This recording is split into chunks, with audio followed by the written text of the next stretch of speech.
Chat.Salam PJ Lestari. Selamat datang ke Lestari Chat. Saya Lee Chen Chong ataupun CC Lee, Ahli Parlimen Petaling Jaya. And today, the episode will focus on PJD Link.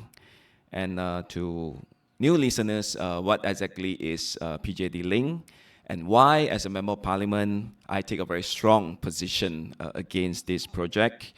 And up next, I'll explain everything in detail. But of course, in this episode, I'm not alone. We had invited the chairman of SCRAP, or is an abbreviation for Stakeholders Come Residents Against PJD Link Highway, Mr. David Yoong. Yeah, welcome. And he'll be joining us as my very first guest on Lestari Chat. Yeah, welcome, David. Thank you. Yeah. So to begin, many are actually still confused. What is PJD Link? The issues surface. I think first as KIDEX about, I think, close to 10 years ago. And then after that, it got cancelled. And now it came back and morphed into PJD Link. So I have a bit of background about that, but I would like also David to supplement that. Its latest version is a 15-kilometer elevated highway passing through from Damansara all the way to Kinrara. The cost is humongous, about 2.8 billion on the construction cost alone. And many are having a different opinion about this project, and many also share their grievances as well as their worries about this project. So David, as the local resident, as well as a very vocal activist on this project, what is PJD Link actually? David. First of all, thank you for having me. And if I may say so, because I'm closely associated with the PJ residents and in part the folks of Kinrara, so I'd like to thank you also on their behalf for giving us a chance to voice our views. Yeah, PJD Link, to me, is a highway that I would give it multiple series of grade Ds, as in grade A is excellent, and grade F is you fail, you know. So I can't say that it has failed, because obviously there are people who want it. They think that the highway serves their interests. But generally, grade D, and I'm going to give it a multiple series of Ds. I'll show you how. Because I think it's weighing on the negative side that is not beneficial, in fact, very disruptive. So the first D word I like to use is very disruptive. Okay. Right? Disruptive to the social lifestyle of existing residents. Some of them are wargamas, some of them are OKU, some of them are widowed, you know. To change their lifestyle patterns, maybe even have their homes displaced, I think it's going to cause great anxiety, burden on these people, yeah. Those who are not having their homes displaced, acquired, they may end up open the door and see, you know, concrete structures, ugly concrete structures, zooming past within close proximity of maybe 6 meters or less. That's, by the way, allowed for by the law, yeah? 6 meters is the minimum, but if the works minister says so, it can be reduced to no bottom limit according to the guidelines. It disrupts the social well-being. When I open my doors, or if I'm driving on the roads, I like to see the medians filled with trees, shrubs, you know, landscape features. But instead, once PJD Link is built, it's going to be ugly concrete pillars supporting a structure. Above me, there's hiding like 3/4 of the sky over me, right? And this would trap heat and create what we call interstitial spaces, which are often neglected, maybe abused, yeah, because they're not subject to good use, these spaces, yeah. So it is therefore damaging. The next D word is damaging environmentally, yeah. In fact, irreparable damage, yeah. And I think for people, for example, the commercial sectors along Jalan Professor Kuke Kim, it's going to be very damaging as well to their existing economic prowess and the vibrancy of the area. Yeah. And for Jalan Penchala, for example, because Section 51, as we know, land leases are expiring. So the growth potential of that area, you know, maybe I think it's 400 acres, Section 51, the growth potential also will be damaged, will be violated. Yeah. Speaking about that, David, we are looking also at redeveloping those Yes, areas, yes, right? I'm aware. And PPJ has a plan to redevelop Section 13 and also Section 51, where the highway will pass through. In fact, I'm Yeah. going to touch on that, this Rancangan Khas Kawasan, Section 51, 13, 19. I'll touch on that later on. Okay. But just to continue this thing about being disruptive and damaging, right, we have existing traffic patterns and what we call distribution hierarchy, you know, from residential roads going to the more major arterial roads like Jalan Harapan, Jalan University, which is now called Jalan Diraja Unggul Professor Aziz, Jalan Professor Kuke Kim, right? It's going to reverse that hierarchy, disturb it, and especially during construction, it will be chaotic, you know, possible flash floods. What about underground services that are very much unmapped, you know? And if during piling for the highway, it disrupts, bursts a water pipe or breaks an electric cable, the disruption is going to be chaotic. Last but not least, the last time we saw the alignment, PJD Link actually crosses Bukit Pinang Boys School, apart from getting very near to another few schools like Chonghua, SMJK's Damansara Jaya, as well as SK Sri Petaling. And it also passes by a few religious precincts like a mosque, suraus, temples, and a meditation center in the Astaka Field area. So all these summed up by my two words that I'm giving to PJD Link: very disruptive and very damaging. Damaging. Yeah. 2Ds. Yeah. Bersay has just given 1D, but David is giving 2Ds. I read about that. I think it's a very insightful summarization on the position taken by many residents. In PJ, we also know that the opposition has been quite fiery in the past, and I really also take that very close to my heart. I've been listening to a lot of inputs and also sharing as well as the expressions from the residents. However, there are also the counterpart of proponent of this project that claim that, of course, it's nothing like 100% right or wrong in this case. But the proponents will say that it will help to alleviate traffic jams, and they promise to get this construction completed in 3 years. So, and they will make sure also all this, what do we call that, compensation and everything are done well. What's your say on this? I will have to use another word that starts with D to describe what I feel about PJD Link. That word is dysfunctional. Yeah, Dysfunctional. Sure. Okay. You talk about traffic jams, and I think PJD Link, the developer, has often claimed, you know, in newspaper reports, in their website information given, and invariably and very sadly, a lot of ministers, state government officials have picked up on this and say that PJD Link will alleviate traffic on the LDP, the existing very popular and busy LDP highway. Yeah. But my analysis tells me differently. First of all, PJD Link runs down an entirely different route. The only place it intersects with LDP is near Damansara, near the Balai Police Damansara. Yeah.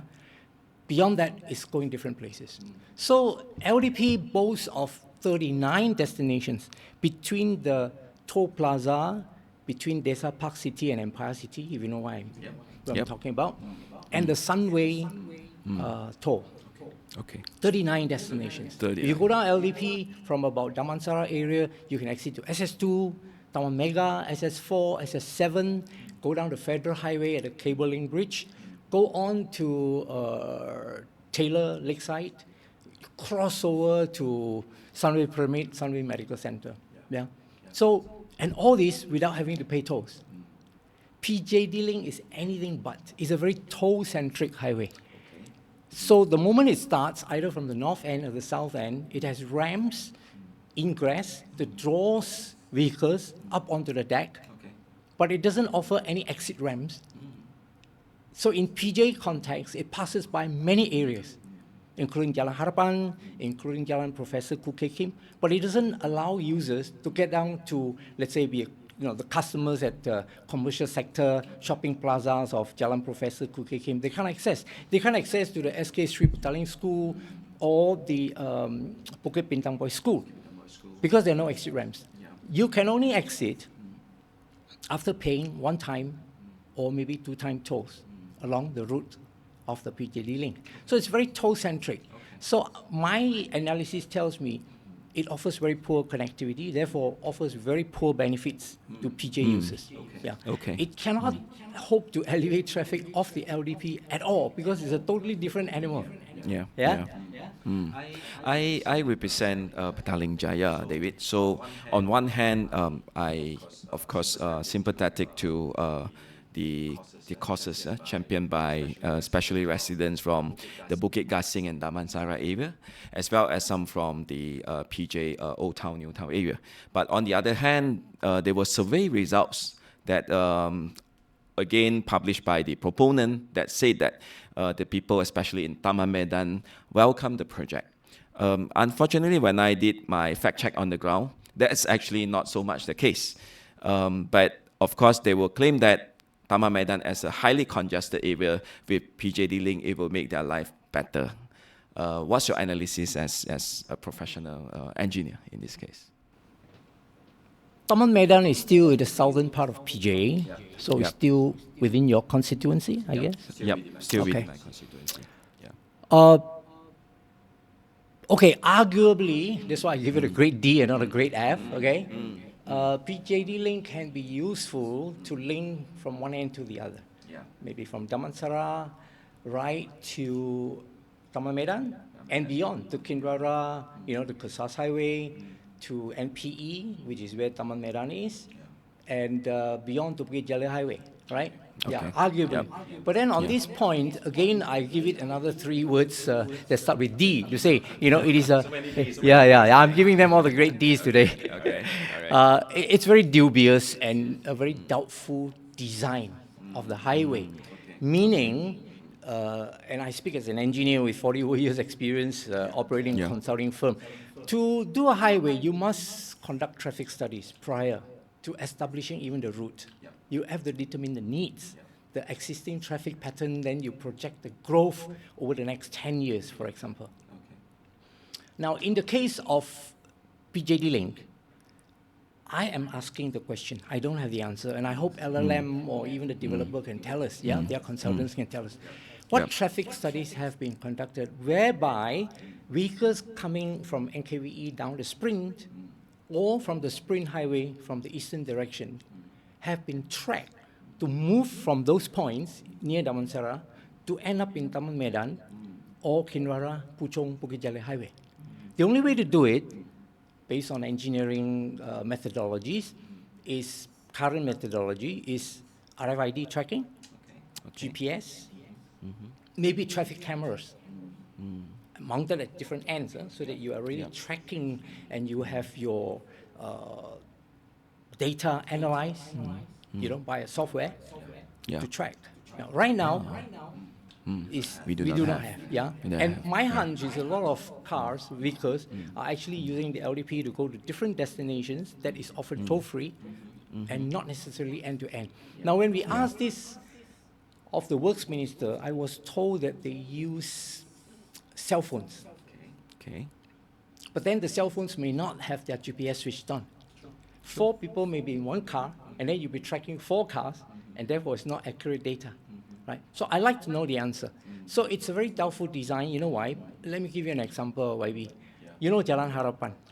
Anybody who has traveled on Jalan Harapan knows that it is what we call a level of service grade A, meaning very smooth flow. Drivers can have a fair amount of speed and maneuverability while using the highway. Minimal attention needs because it's so smooth traveling. That's a qualitative grading. Now, I have done some studies on a quantitative basis. I engaged my team members.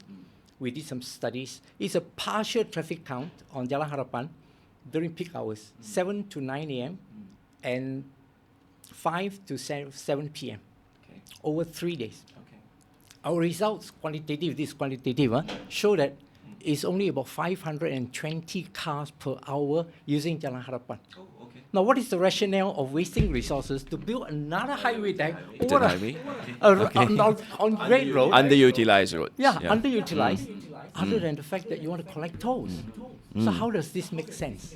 Yeah, so as I told you, I have my analysis, I have my data, and I'm backing up my arguments with this. Yeah. Okay. Yeah. I think now we see a very objective assessment as contrast to perception of some outsiders that thought, oh, the PJ residents are very emotional, none of my backyard syndrome, and so on and so forth. But actually, my engagement with the group has been always very rational, based on facts and based on what's best for the people. But David, I also do understand some grievances and disappointment from the residents because of the government and the previous governments, where they have been promised not to continue and the termination of the highway. And in fact, the recent cabinet decision is to terminate the previous concession agreement. And we have been told that, good news, that no compensation is needed because the concession agreements lapse after non-fulfillment conditions by the proponents or the developer.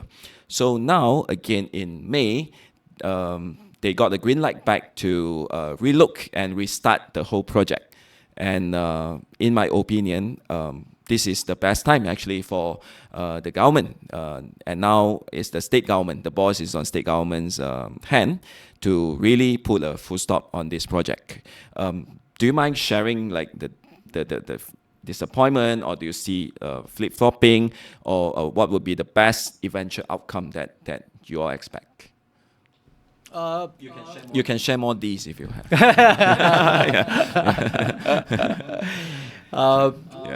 Yeah, I think you were talking about the first concession agreement that was signed on 5th April 2022.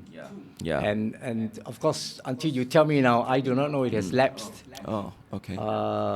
Yes, lapsed. It has lapsed? Yeah, yes, lapsed. Yeah.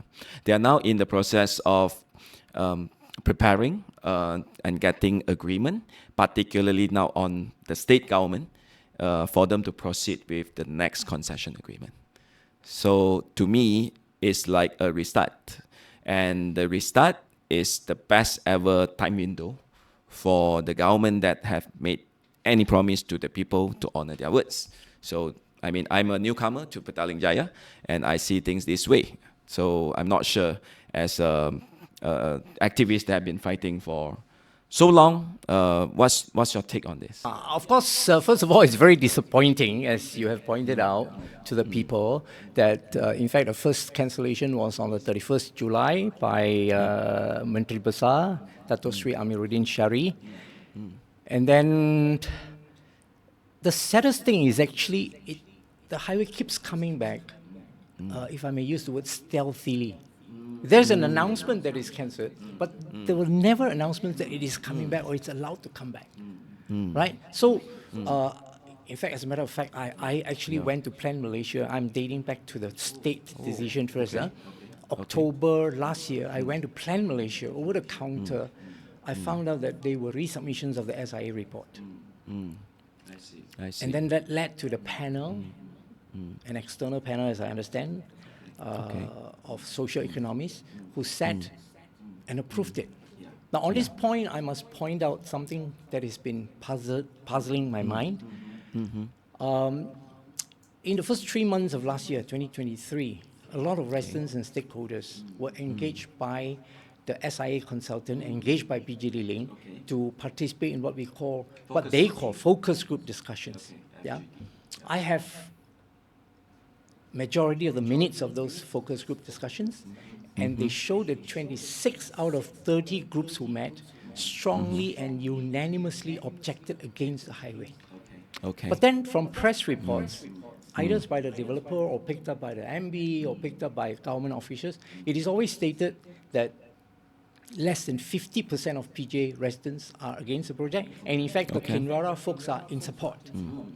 So what puzzles me is, eventually, how did this focus group discussion survey results got translated into the final SIA report? And it's very important because as at 31st July, Menteri Besar said the SIA report failed to meet the requirements. Failed. Yeah. Okay. But in October, another panel met and approved it. So what transpired in between? What were the changes? What got translated into the final SIA report? Now, this is very puzzling to me. And at the end, I'm going to say we really urge all parties to be transparent with the people. Yeah.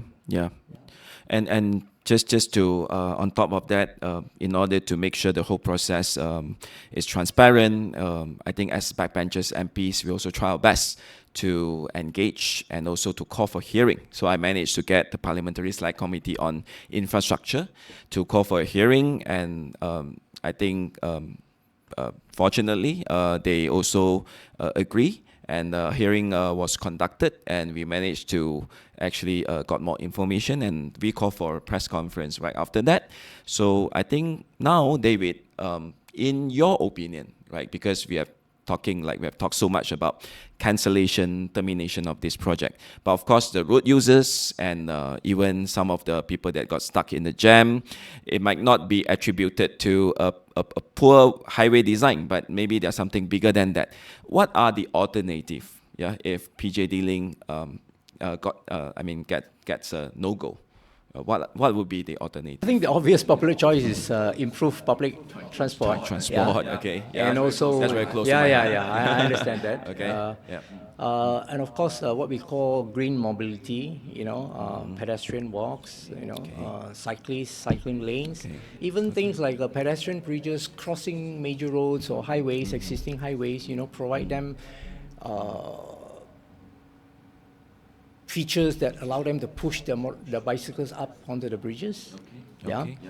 Even things like equipping train stations, LRT, MRT with adequate bicycle parking spaces, and even shower facilities, changing rooms so that they can park and ride and go to the offices. True.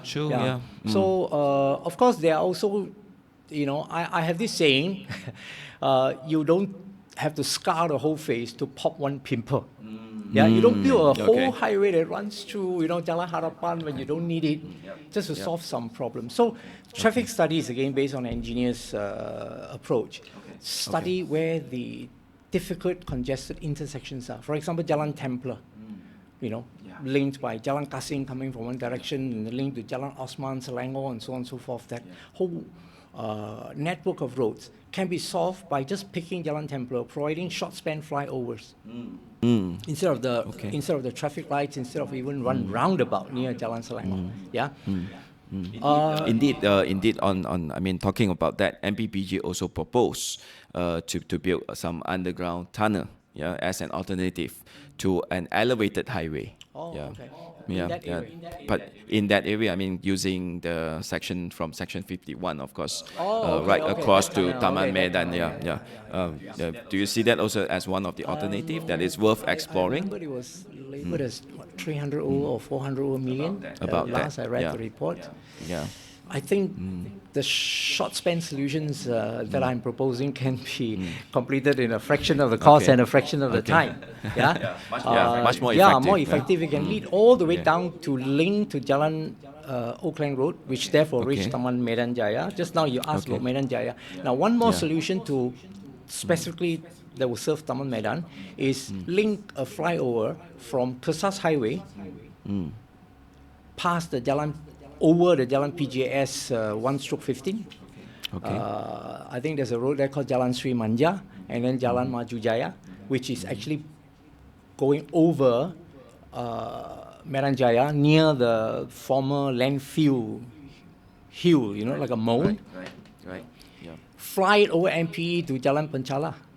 And they will solve the problems because at a fraction of the cost. Because the Taman Medan folks, as I understand from press reports, they were saying a lot of cars were getting into their areas, congesting their local roads in order to get from one end to the other. So if we link Kesas over to Jalan Penchala, that problem is solved at a fraction of the cost.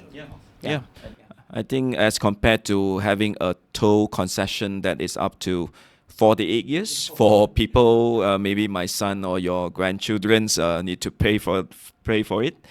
We have actually presented many alternatives. Yeah, in that In sense. fact, on that Yeah. point, maybe if you don't mind, I want to go back to what you mentioned just now about approvals and cancellation, you know. That's right. That's right. Or cancellation and reapprovals. Cancellation, So approval. now, after 17 April, when YB Tuan Fahmi Fahmi. Fadzil announced the cancellation, everything went quiet.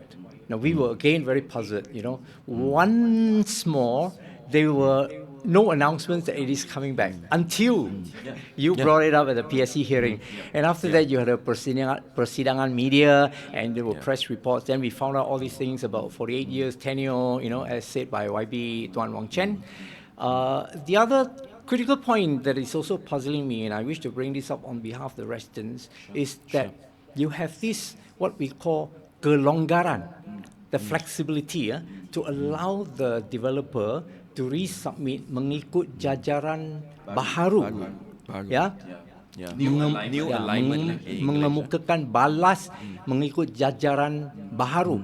Now, right now, we hear from you at the PC that it is a new alignment. Same thing said by YB Wong Chen. Now, if it is a new alignment, shouldn't there be new social impact study survey done?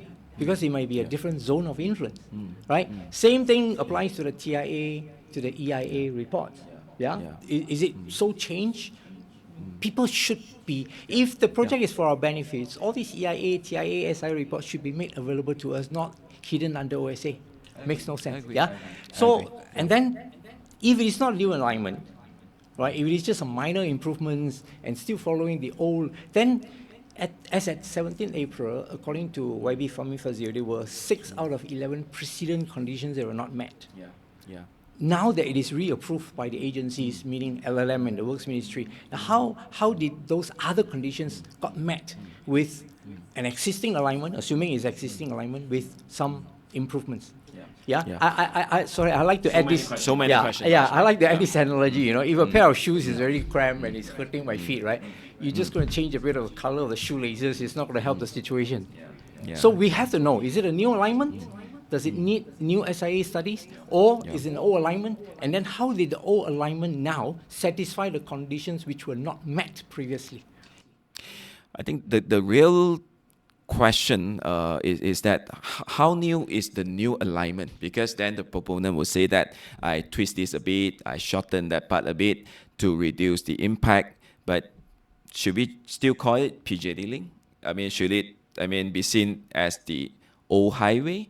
So there are very different interpretation on this, and some cabinet member that eventually allowed this, to be revived, to start another rounds of exploration, getting agreements, told me that the alignment needs to be really new, meaning either you take a north path or a south path to cut across PJ, but definitely not cutting through the central part of Petaling Jaya.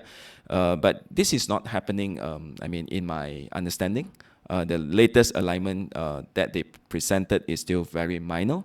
And to me, above all these are actually less important compared to the pledges and the promises done by the government, where people simply just don't want it. Yeah. So in my opinion, this is worth more consideration by those that should make a decision to honor the promises made. Last question to you, Mr. David, is that about the developmental model.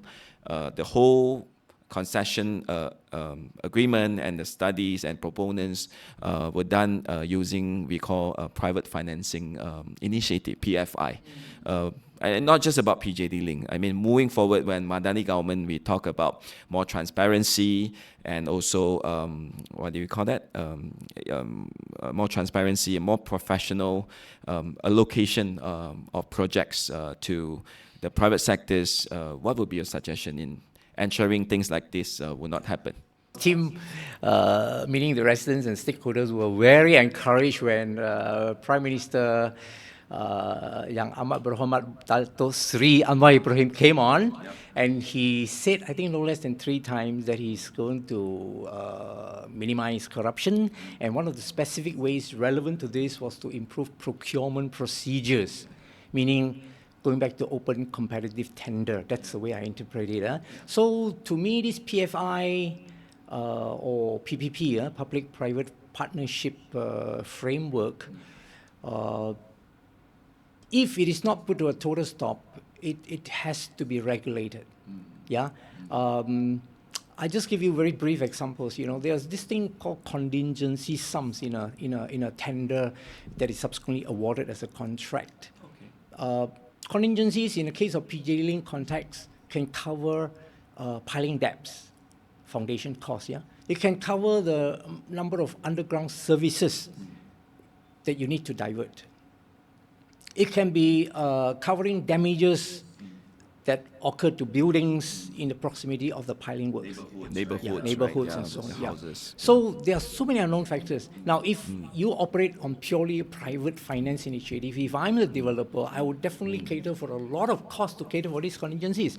But these contingencies at the end may not happen. So contrary to the case of a contract properly executed, you only pay the provisional sums provided for those unforeseen circumstances when they are incurred. But in the case of a PFI, again, it's a question mark to me. What I understand is everything is paid. So how does the government then, or the agency like LLM, optimize costs spent and therefore translate it to interest for maybe the public at large, or at least the toll users, the people who pay the tolls? 48 years. As YB Wang Chen said, the choo-choo also will be involved. Yeah. So thank you. I think we have a plate full of discussion today. Thank you again for joining me as my first guest. Many thought that is a very normal discussions again and again on PJD Link, but I think we managed to also extract a lot more insights in today's discussion. While we envision a future where PJ is developed in a more sustainable way, definitely that's the wishes of all PJ residents. You have suggested that we need better public transportation system, we need better design, smarter developmental model, so that taxpayers and people's money are put at best use. So this is, I think, some of the gist that we have discussed in the last 20 minutes. Thank you again, David, for making it. And to my audience, we'll see you again. Lestari Chat. Bye-bye.